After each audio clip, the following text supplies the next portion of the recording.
15 bands playing live for 15 hours. Iridium, The Blancos, Discover the bands of tomorrow as they invade your airwaves.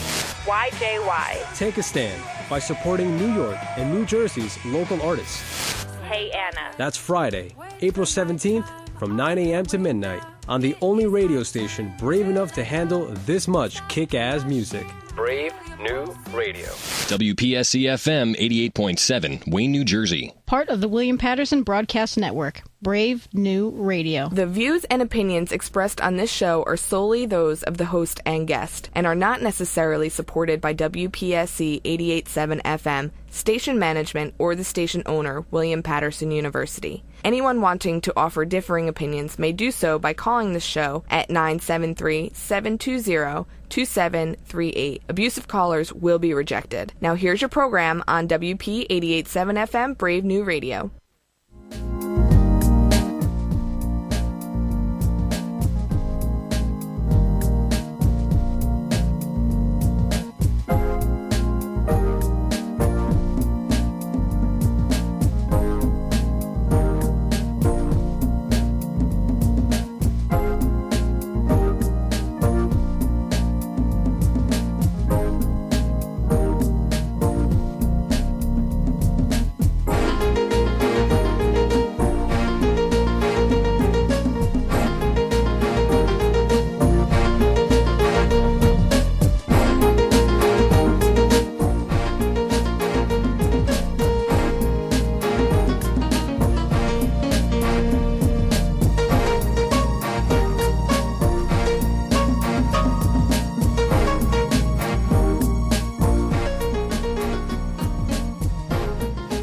Good morning, good morning.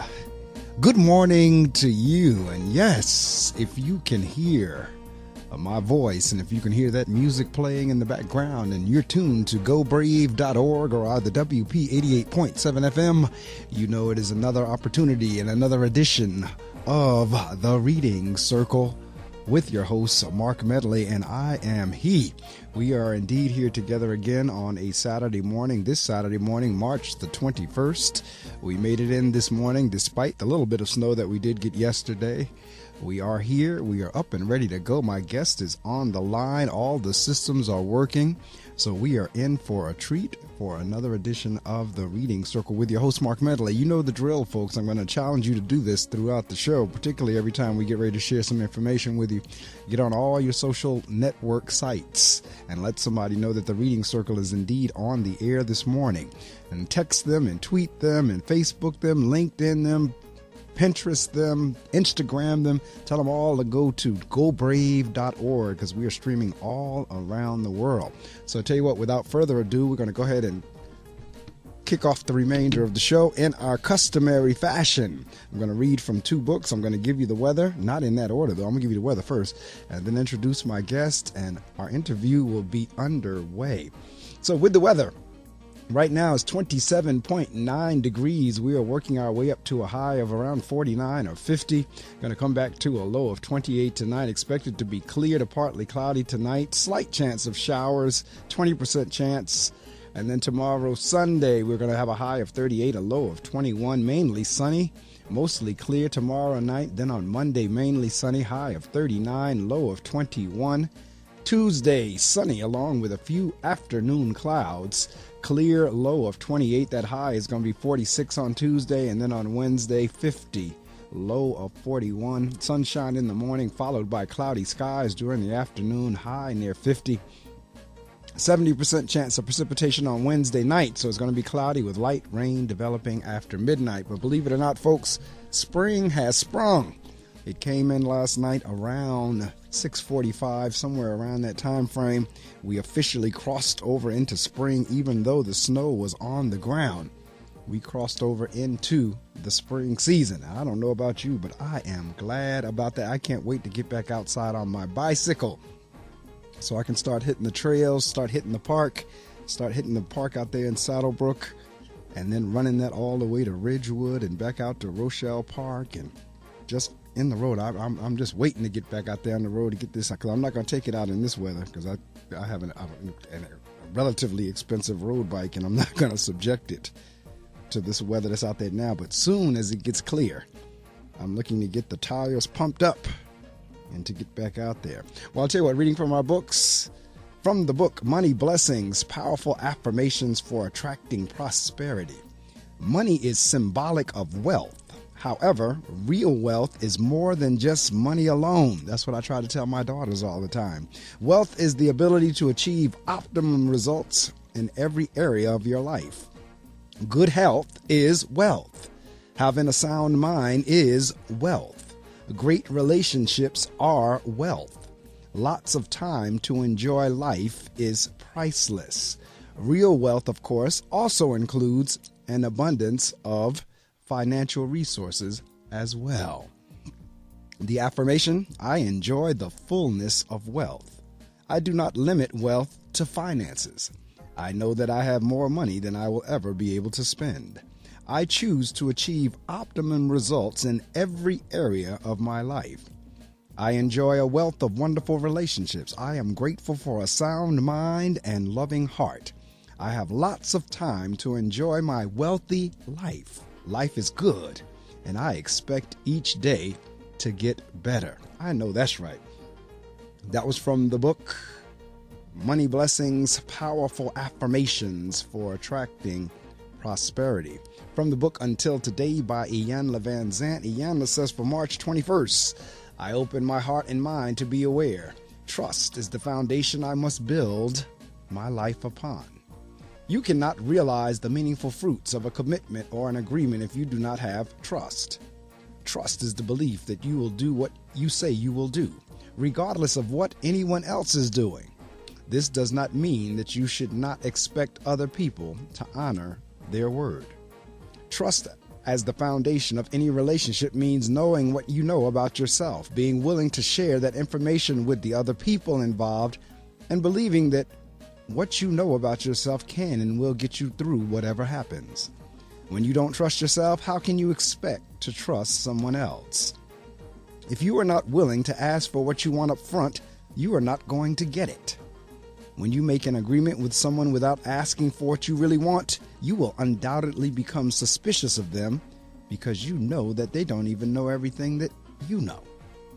When you enter an agreement built on this kind of foundation, you will ultimately become resentful of the other person. It's not them, it's you. You know that they don't know what you really expect them to do. Many agreements fall apart because the people who enter them are not ready to share the truth about themselves. They are hiding and believe that something is being hidden. They are not being honest and are on the lookout for dishonesty. It is only when you trust yourself to be able to move through whatever happens that you will attract people who can move smoothly with you. Until today, you may not have been aware of the agreements you made where trust and self-trust were not present. Just for today, work on trusting yourself and be sure to let yourself off the hook for the agreements you have made that did not work out. Today, I'm devoted to building a trusting relationship with myself and other people. That's from the book by Iyanla Van Zant, Until Today. I like kicking off the show with those because they set off the rest of the morning in a positive vein. It is now time for me to introduce my guest who is waiting in the wings, as they say. Actually waiting on the telephone. But he is waiting there in the wings, and I'm going to get him introduced. Actually, a few weeks ago, we had alumni weekend here at WP 88.7 FM. And this couple came into the studio, and it was Veronica James and my guest. And Veronica came in, was actually host DJing as one of the alumni DJs. And I was talking to her friend who was along with her as she was getting set up in the studio, and we started talking about what he's into and what he's doing. And as it turns out, he's an author as well as a playwright and other things as well. And I tell you what, why don't you come on out one day and do the show? And sure enough, we made today's date, and that is Paul Victor Wargelin. Is a mild-mannered copywriter for a major metropolitan publishing house and the author of more than a dozen short stories, 2 of which garnered honorable mentions in the year's Best Fantasy and Horror. He is the author of Twisted Tumbleweed Tales and is also a featured author in Rise of the Dead, an Earth-Shattering anthology of zombie terror, alongside John Russo, co-creator of the classic horror film Night of the Living Dead. Welcome to the Reading Circle microphone, Paul Victor Wargelin. Paul, good morning. Good morning, Mark. Good to have you here. It's good to be here. Thank you so much for inviting me. Yes, I remember, as I said prior to me introducing you just now, that when you and Veronica walked in and then we started talking about what you do, and I said, you know what, let's get a date together, and sure enough, we did. And I really appreciate it. It's been a rough winter. Oh, that it has. So it's nice to celebrate spring with this interview. I'm happy to be talking to you. It is, and it's timely because if I remember correctly, you have a play that's kicking off next week, or a theater production is kicking off next week, and that's one of the reasons we set it up for this week, so we can let folks know in advance that if you would like to see the show. Correct. Yeah, La Strada Ensemble Theater, which is run by A.J. Ciccotelli out of Asbury Park, New Jersey. His co-producer, Christine Nagy of Light FM, the two of them read a play I wrote several years ago. They're friends, and we just happened to be talking writing, like I was talking writing with you. And Tony, that's AJ, he asked me if I had any plays I had written. And so there was this play I wrote called The Cockatoo. And I sent it to him. And the next thing I know, he's turning around with Christine saying, hey, we're doing this theater showcase. We want to include The Cockatoo. And it was a complete shock to me because this was something I had written several years ago and just kind of been sitting on my desktop forever, right. So this was very flattering and very exciting for me. And so back in February, over Valentine's Day weekend in Asbury Park, they had the debut of not only my play, The Cockatoo, but part of this festival, the Chance Festival, which is plays about love, destiny, and fate. And all of these plays, there are 14 total, they've been put into 2 programs. And there are plays by Robert Scott, Cooper Lawrence, Dennis Gribben, Tony Ciccotelli, Mary Jane Walsh, Curtis Scott Dunn, Carol White, Thomas Ryan Ward, Derek Egren, Tom Cavanaugh, Jerry Ringwald, and myself. And it's just a fun group of plays. And, yeah, it's exciting to be a part of. Next weekend, starting March 26th through the 29th, both programs of these plays are going to be performed at the Roy Arias Studio in New York City at 43rd Street and 8th Avenue. And it's very exciting. It's really something. These are all one-act plays, and they're all a little quirky, they're all a little fun, and they're all definitely unique and give just wonderful points of view about love, fate, and destiny. When you say one-act play, that doesn't necessarily mean it's a monologue. It just means it doesn't break into intermission, or it's not 2 or 3 acts. It's just one act. Yes, that's correct. It's one act. And, in fact, they average probably between 10 and 15 minutes. So the 2 programs of plays are 7 plays each, and they probably run between an hour and a half to 2 hours, depending on the length, obviously, of the performance. My play, The Cockatoo, is only approximately 10 minutes, maybe 12, depending on what the actors do with it. But it was very exciting for me to see The Cockatoo performed in Asbury Park, as I have never seen any of my work done live in a performance. Because I usually just write prose, right? And I've read my stories aloud at events, but to see dialogue being exchanged by more than one person and putting on the story that I wrote, it was really a wonderful experience. And see, you went where I was going to go with one of my questions in terms of that, because it's one thing to write and then know that people are reading your work. They're picking up the book and reading it. And I would think it's another to be sitting in the audience, seeing people act out now what you've written. In other words, as you said, the dialogue. And I'll share with you, like the music that's playing in the background, I share it with the audience every week for two purposes. One is promotional, but the other is to let folks know that the music that you're hearing is original. That's my own musical CD, written, produced, directed, the studio, the whole 9 yards by myself. But one day, Paul, one of my teachers in the school plays keyboards and piano as well. And what I did was we put it on the sound system in the auditorium where we have this big grand piano. And I put the soundtrack, I put the music on, and he sat at the grand piano and actually started playing with it. And that was like, it was just strange for me to have somebody else playing my music. So I can only, it's hard to even put the feeling into words, but it was such a like, wow, you're playing my stuff. You're sitting there now at the piano listening to the thing come through the soundtrack, and you're playing it, and it was sounding good. Right. And so it's like, I can only kind of like surmise that your feeling of sitting in that audience, listening to your words come out through actors and actresses, it had to be an undescribable feeling. Yes, exactly. I mean, I think my first thought was it was surreal. It was just right. Wow, this is actually happening, and you know this because I was unable, working in New York City. And that the rehearsals were all in Asbury Park during the week in the evenings. As you know, I couldn't get down to join in and just sit in on the rehearsals, which Tony had more than invited me to. Right.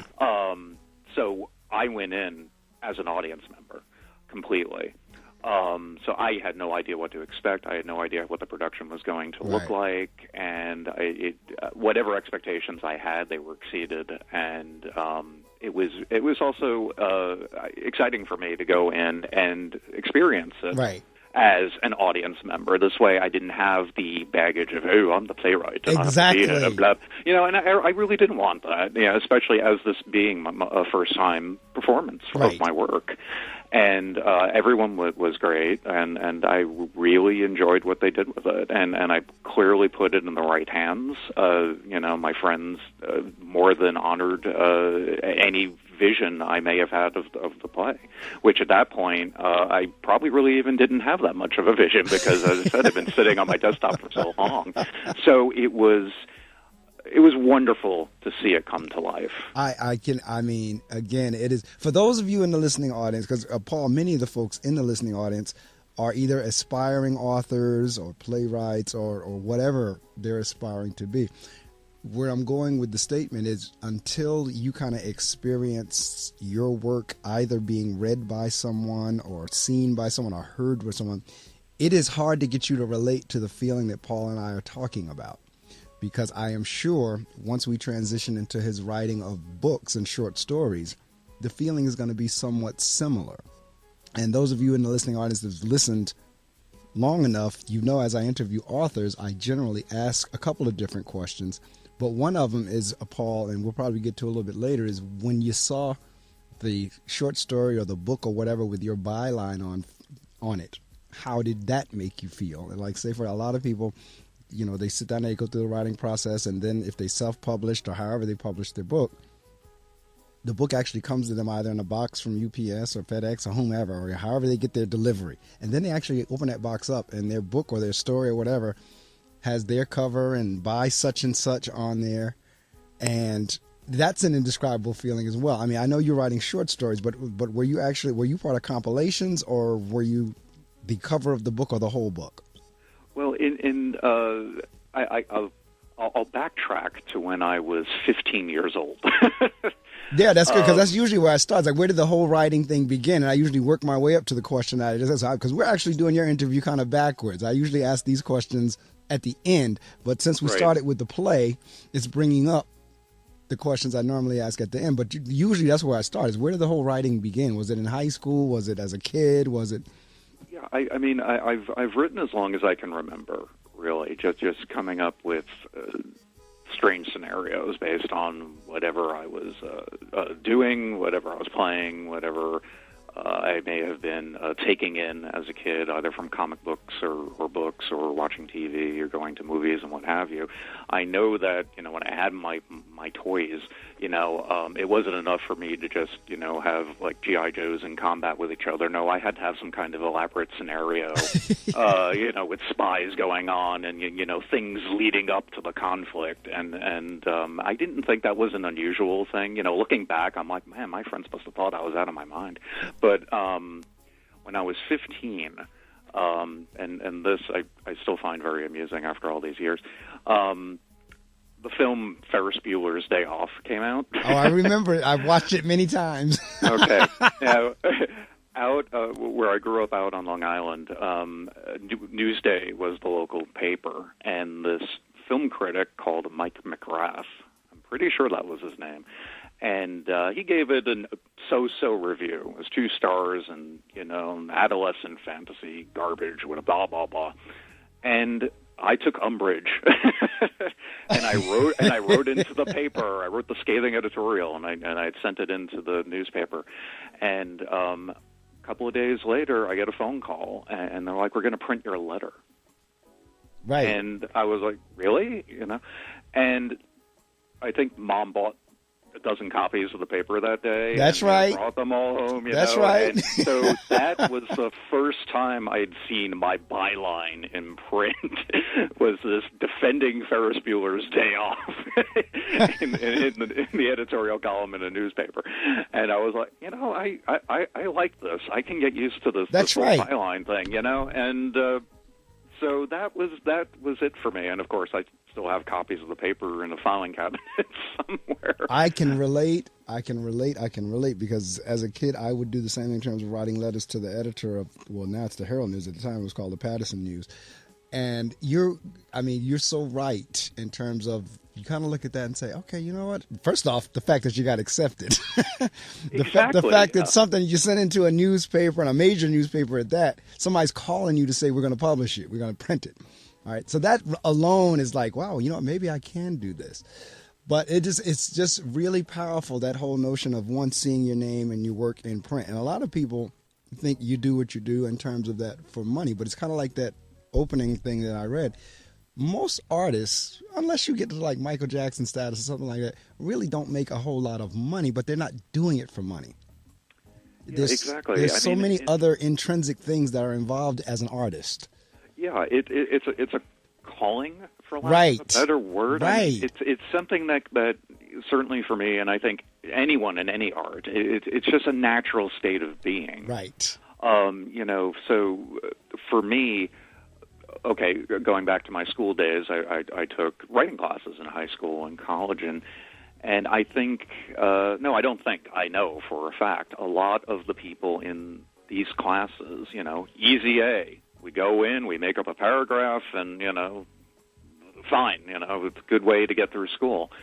And so that's what the bulk of the people in my classes did. They would turn in a piece of paper which had a paragraph on it. I came in with 4 and 5 and 6 and 7 page stories. That's and right. I remember a person sitting next to me seeing me with the stapled thing and like, why did you write so much? And I just looked at them and said, that's what came out. That's right. I said this wasn't, I had no plan. This is, I was like, oh, okay, this is what I wrote. And I'm laughing sitting here listening to you because during the week I'm working in the school, and I had given an assignment to my 8th graders, and they have to read a book, and they're going to have to give me some feedback on the book. And the first question they're asking, Mr. Medley, how many pages, how many lines, how many words, how many pages? So I'm not going to tell you that. That's a kindergarten question. I said, you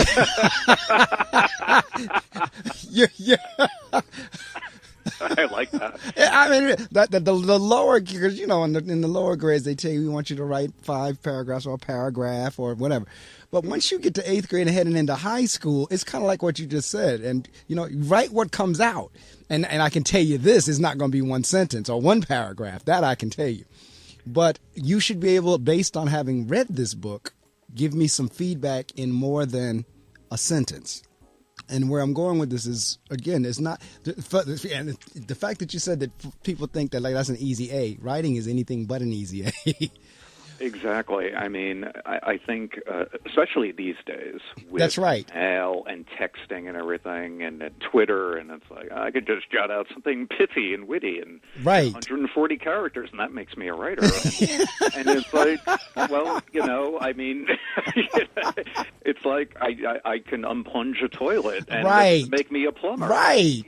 Just because it's something you do or you work on, and even if you do it every day, it's not something that, Twitter and email, that's conversational.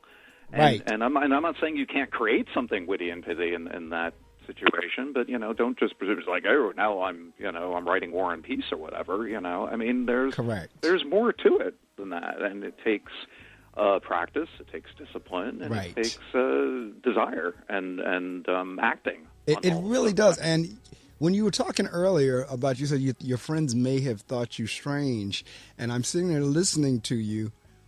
I believe you have and I could be wrong because I say this all the time, and then some people say, no, maybe it's just shifted or moved to a different way. But I just don't think our kids, or at least the kids that I'm serving, have a whole lot of imagination.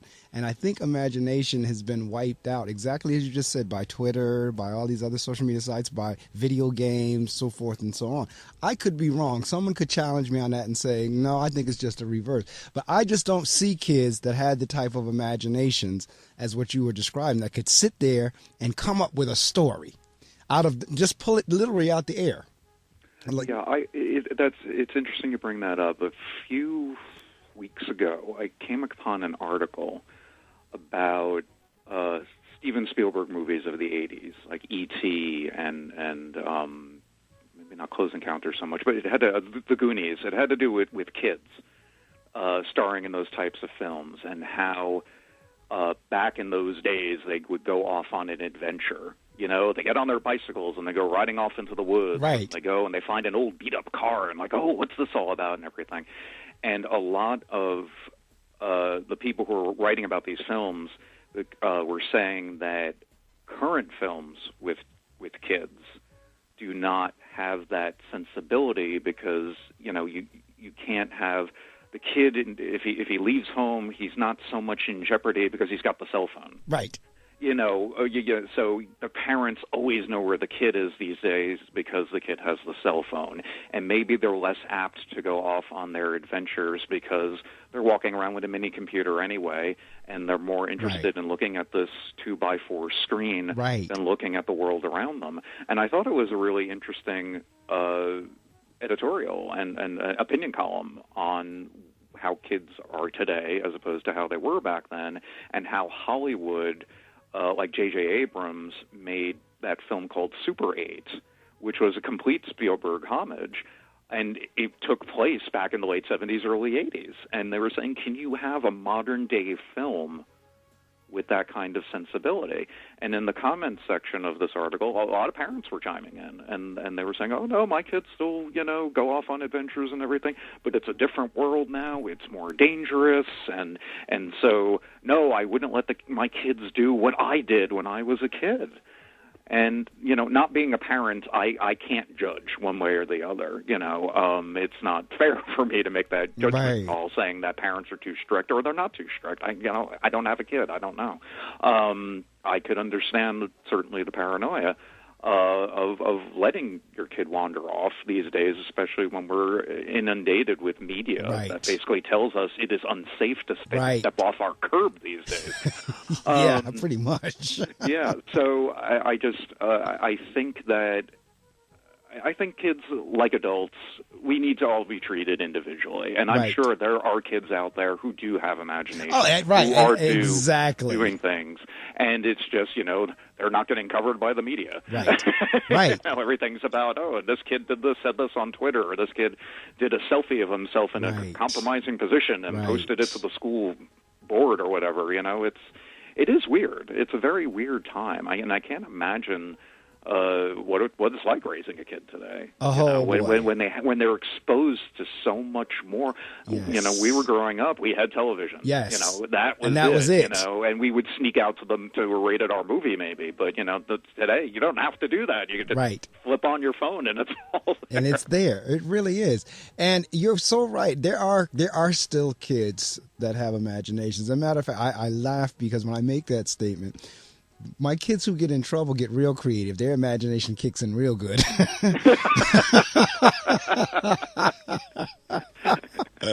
Because when they're telling me that tale in the principal's office, they come up with some real good stuff.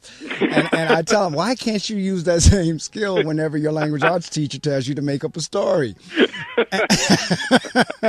So the ability is there. The ability is there, right? To the correct situation. To the correct situation is right. And I told you whenever we met, when we were talking about your genre, which we're going to switch into whenever I share this information with them, there was a young lady I had on about maybe 2 weeks or so prior to me meeting you. And she was a sophomore in high school that was already a published author.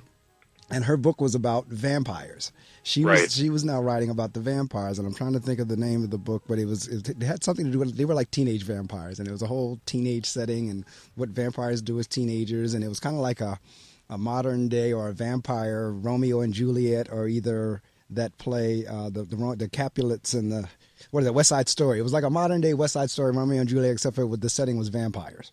Oh, wow. And so that was her book as a sophomore in high school. So there are kids still coming up the pike that has imagination. It's just that I don't see it as much because of the technology. And when I hear people like you say, and when I was a child, my classmates was turning out a paragraph or two and I was turning in pages. That's where the question and the dialogue came from. But I tell you what, we're going to share some information with the listening audience. Listening audience, you know the drill.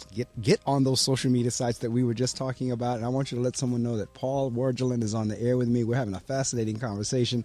It is going to get even more fascinating as we talk about the genre he writes in, because it's not too many. Every now and again, I'll get someone on the air that writes in that genre. And so that lets it, and the fact that you're in that genre lets me know that you really do have a vivid imagination.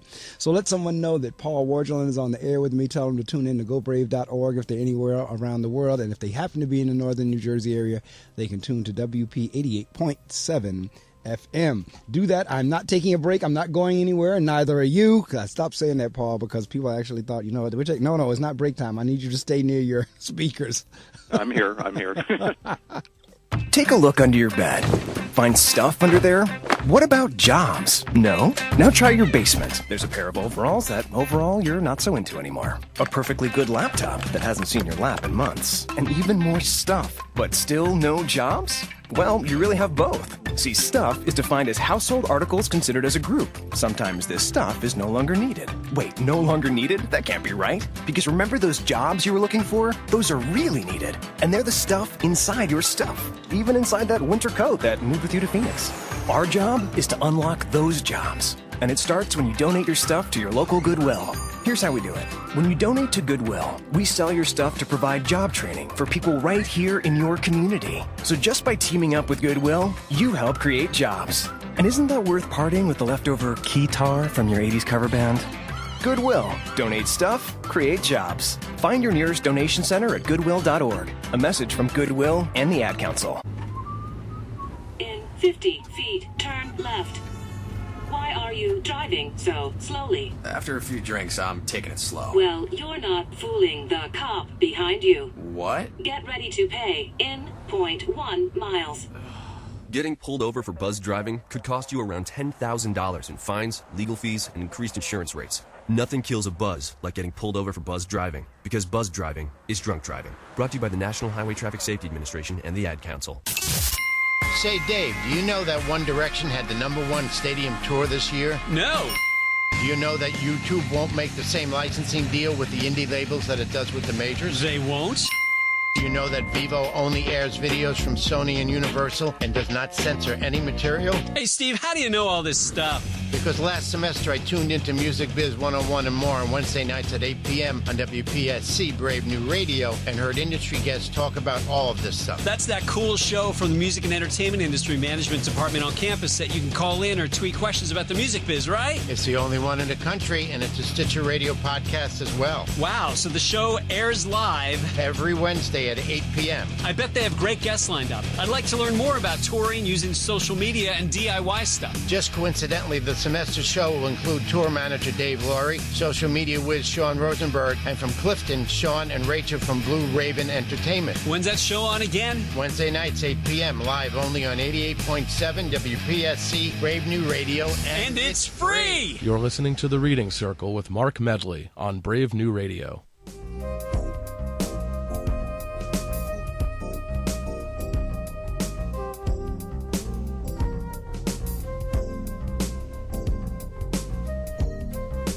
Yes, indeed you are. You're listening to The Reading Circle with your host, Marc Medley. We come to you live each Saturday morning beginning at 6 o'clock a.m. with The Reading Circle.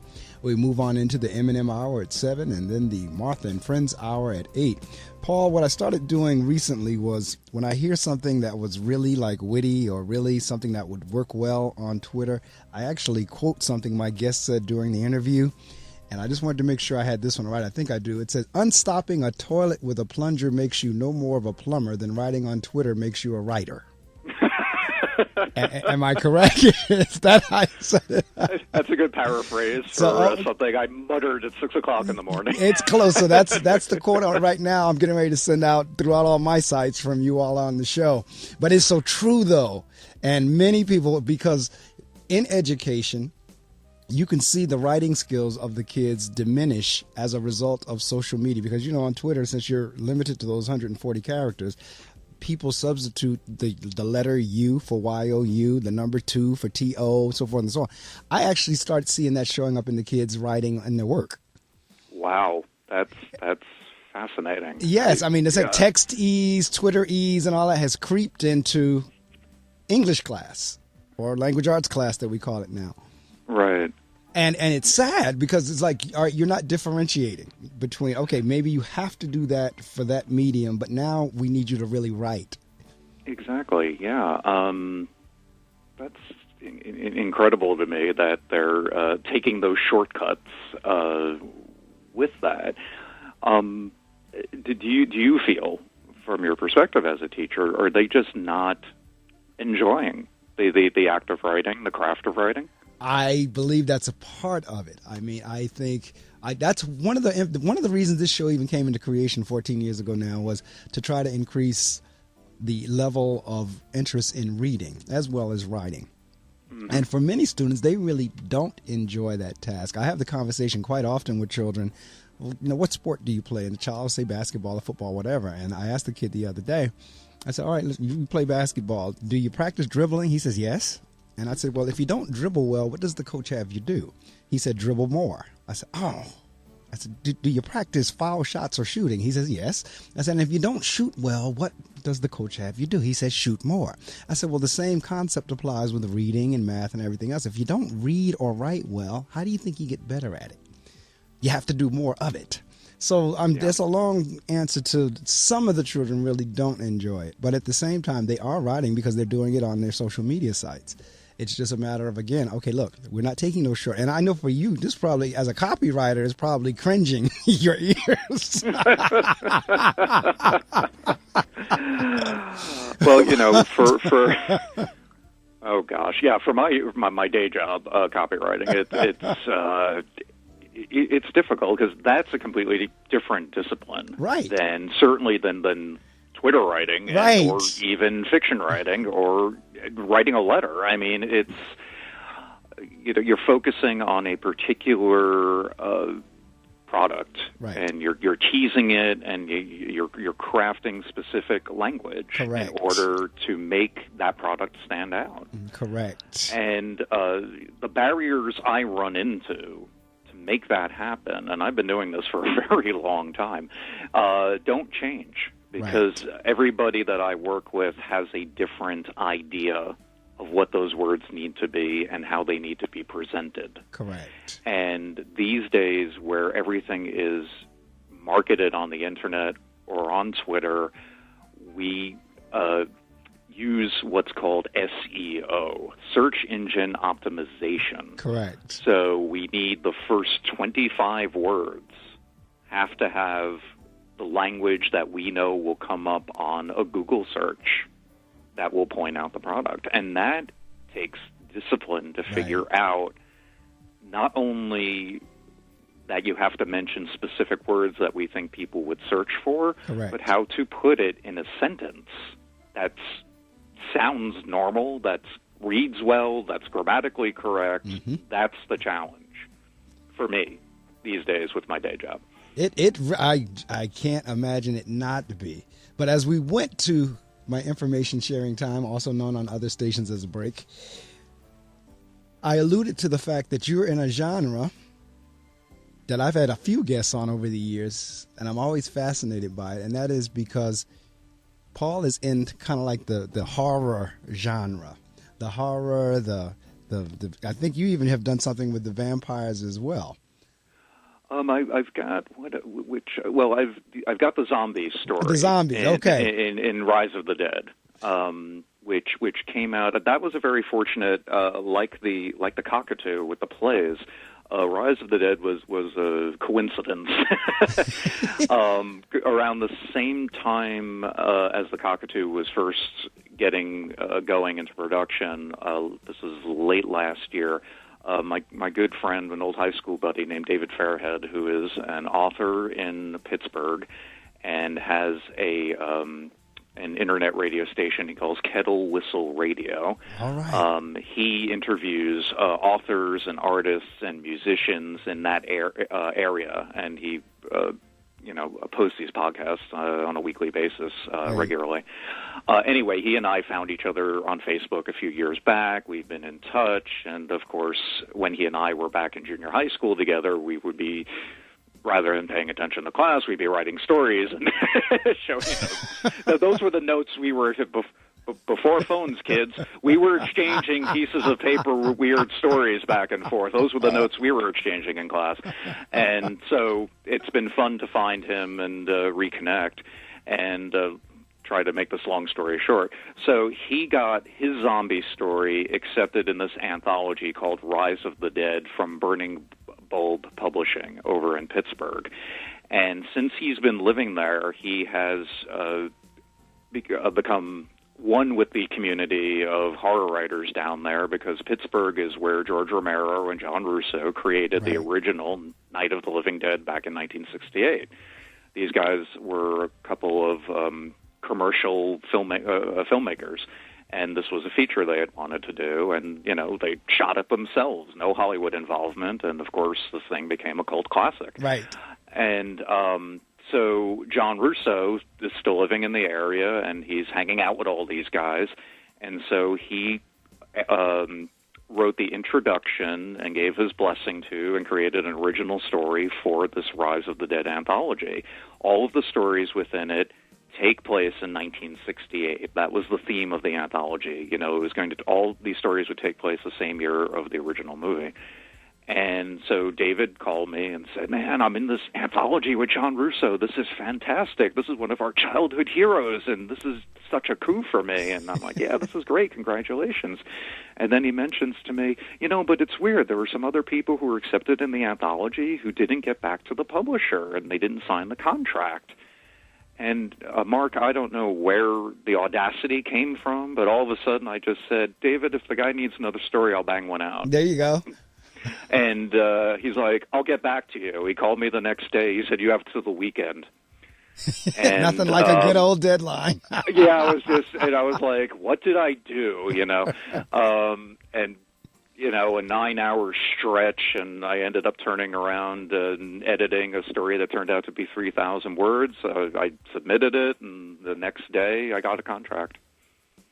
And so see, I'm in this wonderful anthology with my good friend David Fairhead and one of my childhood heroes, John Russo. And this is another example of there's no such thing as an experience ever wasted, because everything that you've talked from your childhood days writing in high school, all of that kicked back in when you had to make that deadline. Yeah, that's true. I didn't even think of that at the time. So in terms of now, where do these, that's what I'm fascinated and I love imagination, because like, where does this, particularly in the horror genre, where do these type stories come from? Or do you take a real life situation and just transfer it to zombie world or vampire world or whatever? Because that's the same question I asked the young lady that was in the high school. Then when she was writing her vampires, like, do you take a real world situation and just apply it to that life, or does it just like whatever comes to mind? It varies. It varies on the story. In this case, what had occurred to me was once I knew the setting, 1968. I immediately thought of Woodstock, or Monterey Pop. I said, oh, my God, a rock and roll festival of the late 60s. What if there was a zombie outbreak during that? So the story I wrote, I called Deadheads, appropriately enough. Right. And makes sense. And I took it from this band point of view, and in the middle of this concert, and the band is they're imploding, and they're fighting amongst themselves, and then all of a sudden they're looking out into the crowd, and it's like they're acting weird, and I don't think it's just the drugs they're taking. And sure enough, there's people start eating each other in the midst of this music festival, and so in that case, that was just based on the time period. Right. But the characters and the situations, that you just bring in from your life, the way your observations, your own life experience, your own interactions with people, and you make your characters as real as you can make them. So in terms of character development, every author I've had on here has different ways of how they develop their characters. Some live with them, eat with them, sleep with them, they walk with them, they talk with them, they're with them during the day, they're with them during the night. What about you? In terms of character development, how do we go about that? Oh, that's a really good question. Again, I think it depends on the story and it depends on the characters. They, I will create a scenario for the two or one, and then they kind of take off on their own. And to me, that's probably the best when I get into that flow. Correct. Of where they're directing me. I'm not really directing them. And and any writer will tell you that if the writer is like, oh no, I'm in charge of this world, I'm going to make you do this. And then the character's like, no, you're not. No, it's true. And then that's how you know it's working. It's like, no, this is what I'm doing. You can't tell me what to do. I'm telling you it's what true, I'm doing. and you're not the first, and I know you're not going to be the last author that says exactly that. And that's one of the reasons I enjoy that question, because, and I've shared this story probably so many times, the audience is tired of listening, but one of the authors I had on years ago, exactly what you just expressed, his original intent was to kill that particular character off. But he said by the time he got midway stream through or close to the end of the story, he couldn't do it. So he had to rewrite everything he was going to do to keep this character now in the story instead of killing it off. Right. Exactly. And I had the same situation with, Twisted Tumbleweed Tales, which is my collection with weird Western stories. And it's a subgenre. And it's basically horror, fantasy, science fiction elements in an old Western setting. Hence the tumbleweed. Yes, exactly. Twisted Tumbleweed, yes. Twisted Tumbleweed Tales. And so I have this one story in the collection called Out to Pasture, and it's basically about Buffalo Bill Cody, and when he was running his Wild West shows in the late 1800s and early 1900s. And that was a big deal. It was like a traveling circus, and he would go to cities around the world and entertain people with, authentic visions of the Old West, which, of course, was all theatrical. So I had come up with the idea that the silent film industry suddenly comes along and starts killing off the Wild West show. Just, people are now less interested in this and more interested on what's happening on the screen. So I utilized Charlie Chaplin. And instead of him being the tramp, I made him the saddle tramp. Okay. And all of his silent films were about a goofy cowboy. And Buffalo Bill Cody found this very upsetting. It's like this goofy little Englishman's making fun of my lifestyle, right. and I have to get rid of him. And he starts hallucinating the ghost of Wild Bill Hickok, telling him he's got to kill Charlie Chaplin. And the story was originally going to end with him shooting Chaplin. Right. And Veronica was very upset about this. She was like, you can't kill Charlie Chaplin. And I'm like, I'm the writer. Of course I can. And then I'll go in to write it. And sure enough, I couldn't. It was like Chaplin stood up and said, "Oh, no, you're not killing me." And I was like, oh, my God, she's right. He's right. I can't. And so completely different ending. So, yeah, that happens a lot. I never, a lot of writers outline, and a lot of them swear by it, and I could never do it. I've tried. I find it very limiting. I find it grueling, actually. Right. I find it really grueling. It's too structured for me personally. My life is structured enough with my day job and with everything else I have to do. So when it comes to my fiction, I try to let it be more freeing and to just let it, here's a situation, the guy wakes up, his alarm didn't go off, oh God, he's late for work, he runs outside, he forgot his pants, whatever the situation is, and then it just takes off from there. Right. That's all you need is a scenario. Right. And then whatever happens, happens. We don't know what we're doing from moment to moment. This is true. Why should our characters know what they're doing from moment to moment? Do you ever have a situation, or have you ever had the experience, and whether it be with watching your play or reading your fictional work or even your copyright work for that matter, where you've reread it after a time has passed and said, wow, that actually came through me? I actually did that. Sometimes you almost read it and don't even remember writing it. And then once you read it or to see it again, it's like, wow, I did that? Exactly. Yes, that happens to me quite a bit. It's really, it's surreal. It's like listening to the dialogue from my play. It's like, wow, where did this come from? I don't remember crafting something like that. Actually sounds pretty good. Right. And for listening audience, he's absolutely right. I mean, there are times I've gone, I blog as well as write music and so forth and so on, and I'll put the piece down and then come back to it later or listen to it later and say, wow, I don't even remember doing that. I don't remember saying that. But you're so in the moment. You're so in flow at that moment that you really don't even realize what you've put down. You just know at that moment, to you, it looks good or sounds good or what have you. You put it down, and then once you put it aside or on the shelf or pick it back up later on, because you were so much in that flow, you don't even remember it. Exactly. So I think, at least for me, that it is this subconscious, unconscious thing that just it's just the you get into the physical act of typing away, handwriting, whatever method people use, and you get into that. I don't know if meditative state is the correct word, but it's you just kind of go. You really do. And then, as you said, all of a sudden you look at it later and it's like, oh, okay, that works. And then you just you move on, and you're like, okay, now you move to the next thing. Now, how does each support each other, or are you able to compartmentalize? And the question I'm asking is because you do copywriting as well as playwriting as well as fiction writing. Do they all support each other, or are you able to keep them separate? I mean, I have an idea, but I just kind of throw it out there.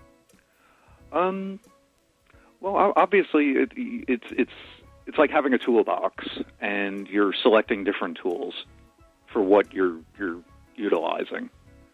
So they do all inform each other, but you're approaching them from a different aspect. As I said, with the copywriting, you're structured. You know whether it's only the 25 words for SEO or a couple of paragraphs to describe something. It's very structured, and it's limiting. but it's challenging Right. and creative at the same time, because you have those limitations and you need to have those creative tools in order to get that message across in as limited a manner as possible. Right.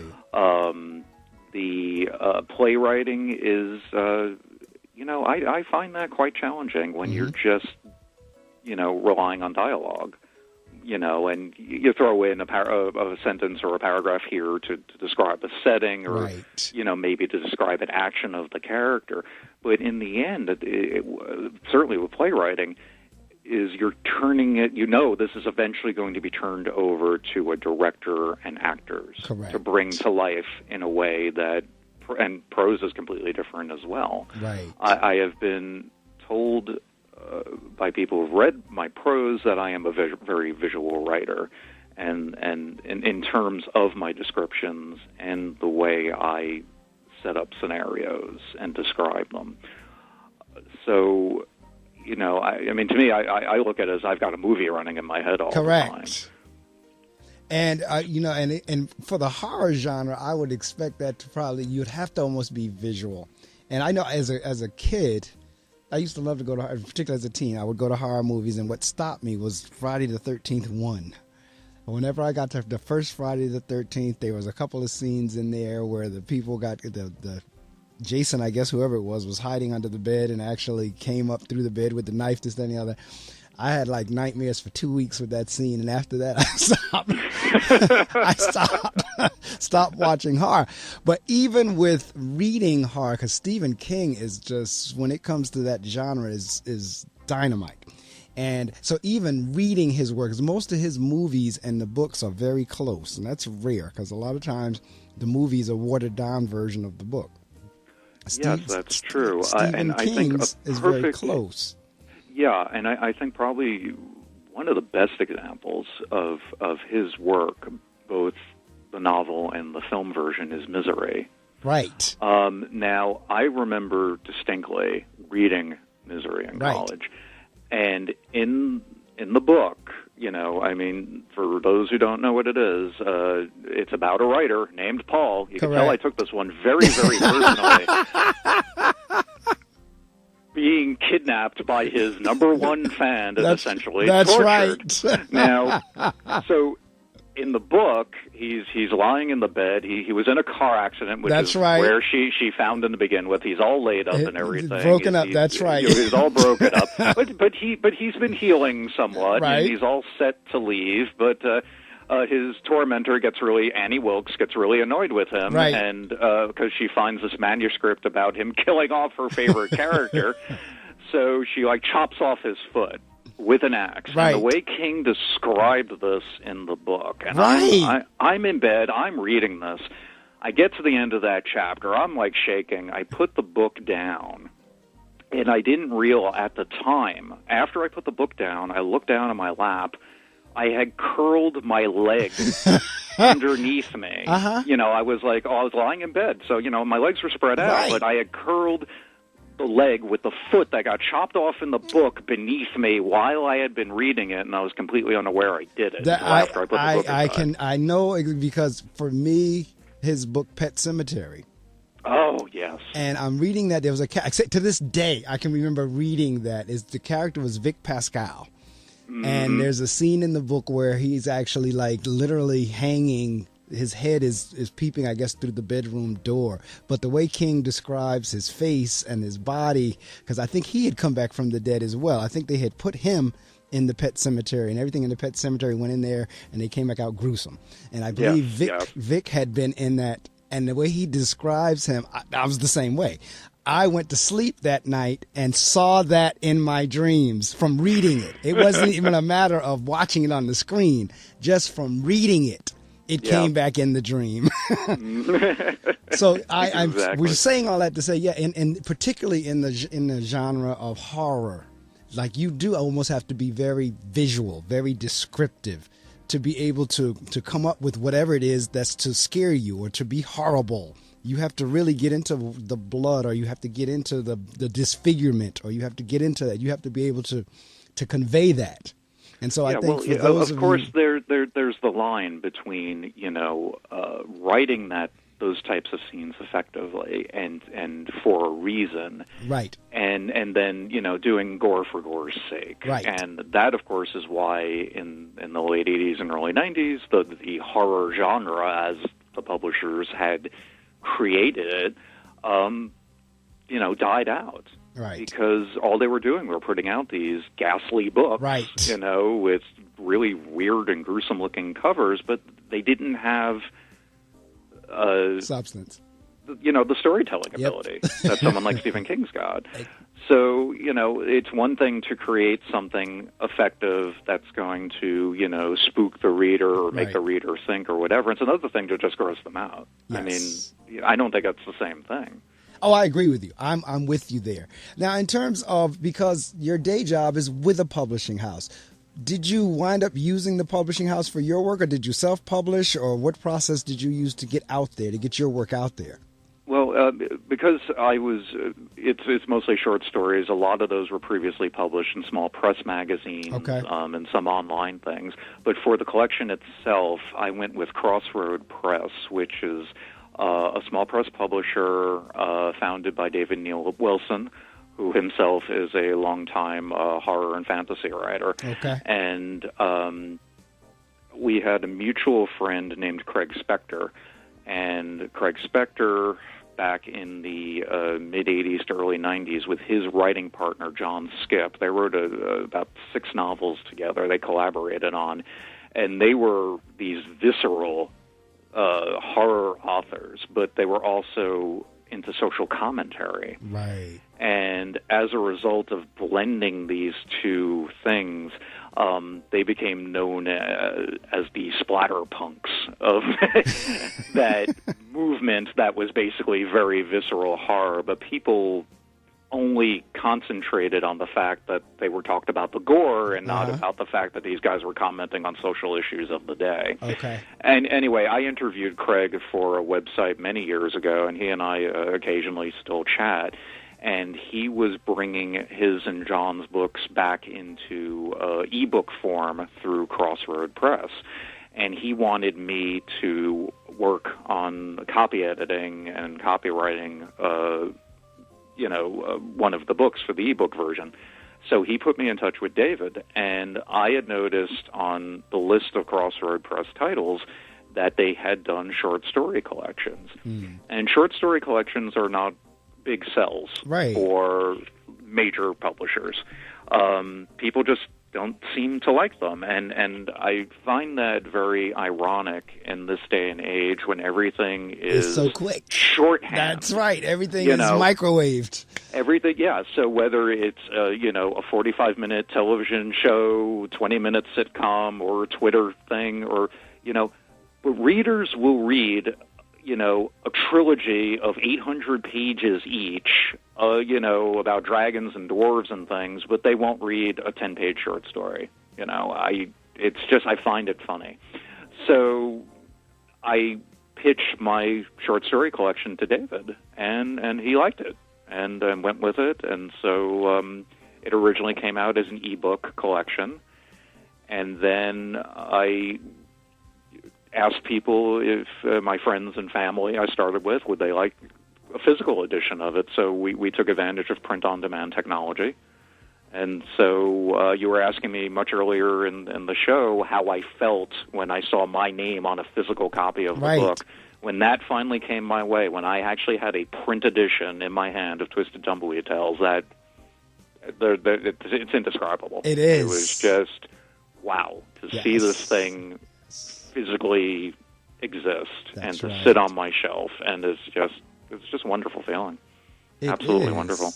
Well, Paul, we've come down to the end of our interview journey for this morning, but I always give the last minutes to the author to promote, and you can say anything other than actual dollar figure, but you can promote the play that's going on next weekend. You can promote the books. Let folks know how they can get in touch with them, how they can purchase them, how they can get in touch with you.